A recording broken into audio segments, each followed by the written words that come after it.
কেশরগড় গ্রামে দুর্গাতারা মন্দির সোসাইটির উদ্যোগে বিনামূল্যে হোমিওপ্যাথি চিকিৎসা শিবিরের সূচনা হলো। গ্রামীণ এলাকার মানুষজনকে বিনামূল্যে চিকিৎসা পরিষেবা পৌঁছে দেওয়ার লক্ষ্যে 29শে নভেম্বর হুড়া থানার কেশরগড় গ্রামে দুর্গাতারা মন্দির সোসাইটির উদ্যোগে বিনামূল্যে হোমিওপ্যাথি চিকিৎসা শিবির অনুষ্ঠিত হলো।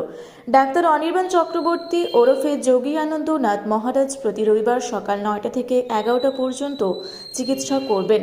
এই ধরনের পরিষেবা শুরু হওয়ায় কেশরগড়ে তথা পার্শ্ববর্তী মানুষ বিনা ব্যয়ে চিকিৎসা পরিষেবা পাবে বলে আশাবাদী এলাকার মানুষজন। উদ্বোধনী অনুষ্ঠানে উপস্থিত ছিলেন কেশরগড় শ্রীকৃষ্ণ আনন্দ বিদ্যাপীঠের প্রাক্তন শিক্ষক সুনীল চন্দ্র গড়াই, সুধী বাউরি, আনন্দ বাউরি, বানেশ্বর বাউরি, পিয়ারি বাউরি সহ অন্যান্য বিশিষ্ট জনেরা। जय श्री गुरु महाराज जी की जय। जय माँ जय महाकाल की जय।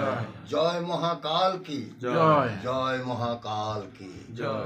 आज আমরা এমন এক শুভ অনুষ্ঠানে এসে হাজির হয়েছি, যে শুভ অনুষ্ঠান থেকে মানুষের সেবার জন্য ব্রতী হয়েছে। আমি মনে করি যারা মানুষের সেবা করে তারাই সঠিক কর্ম করছে, কারণ কর্ম যদি মানুষের কল্যাণ সাধন করে সেটি অ্যাকচুয়াল কর্ম, সেটি আসল কর্ম। আর যদি কোনো কর্ম করতে গিয়ে তার নিজের ব্যক্তিগত স্বার্থে ব্যবহৃত হয় সেটা কর্ম নয়, সেটা অকর্ম। অতএব আজ আমার খুব আনন্দ লাগছে যে এই সমস্ত কেশরগড়ের এই ছেলেগুলো, সঞ্জয় বাউরি, কল্যাণ বাউরি, বৈদ্যনাথ, এরা যে সব যুক্ত হয়ে মানুষের সেবার জন্যে তারা ব্রত নিয়েছে, তার জন্যে আমি অবশ্যই তারাকে অশেষ অশেষ ধন্যবাদ জানাচ্ছি। আর সব থেকে বেশি ধন্যবাদ জানাই আমাদের ডাক্তার এ চক্রবর্তী, বর্তমানে যার নাম যোগী আনন্দনাথ। তিনি আকুণ্ঠ সহযোগিতায় এই প্রতিষ্ঠানে সেবা দিয়ে যাচ্ছেন এবং ভবিষ্যতে তিনি সেবা দিয়েও যাবেন। তিনি বলেছেন সকাল 9টা থেকে 11টা পর্যন্ত এখানে অনলাইনে এবং নিজে এসেও রোগীদের সাথে কথা বলবেন এবং তাদের সেবার কাজে নিজেকে নিযুক্ত করবেন।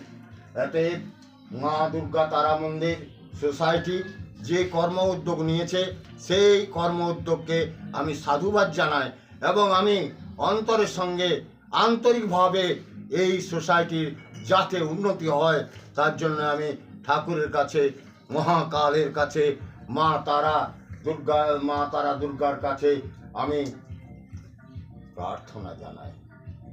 আমি এই কাজে খুব উৎসাহিত আছি, যেহেতু এই কর্ম মানুষের সেবার জন্যে করা হচ্ছে। মানুষের সেবাই আসল। বিবেকানন্দ বলেছেন, জীবে প্রেম করে যেই জন সেই জন সেবিছে ঈশ্বর। কোথায় আপনি খুঁজে বলবেন ভগবানকে?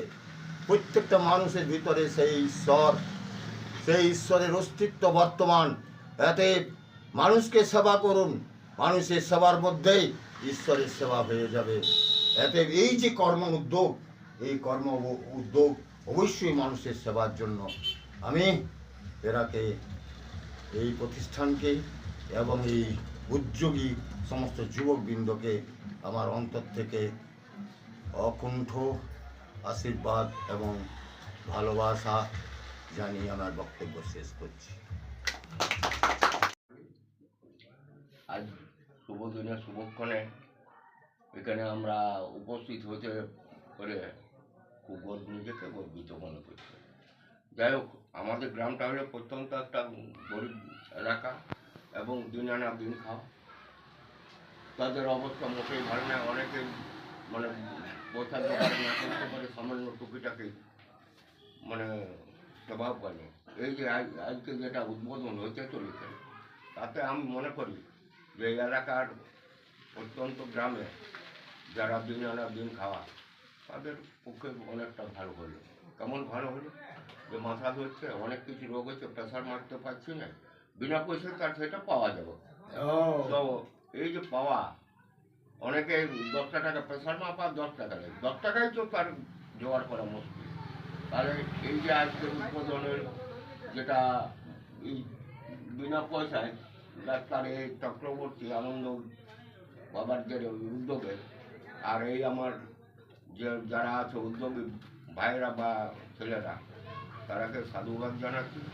এই উদ্যোগটা খুবই ভালো এবং এই উদ্যোগের ফলে অনেক মানুষ উপকৃত হবে। তাই গুরু মহারাজের কাছে আমি আশা করব যেন এটা সুফল পাই এবং আরও দীর্ঘা এই মানে এটাকে বৃহত্তর একটা রূপ পাই, এই বলে আমি আমার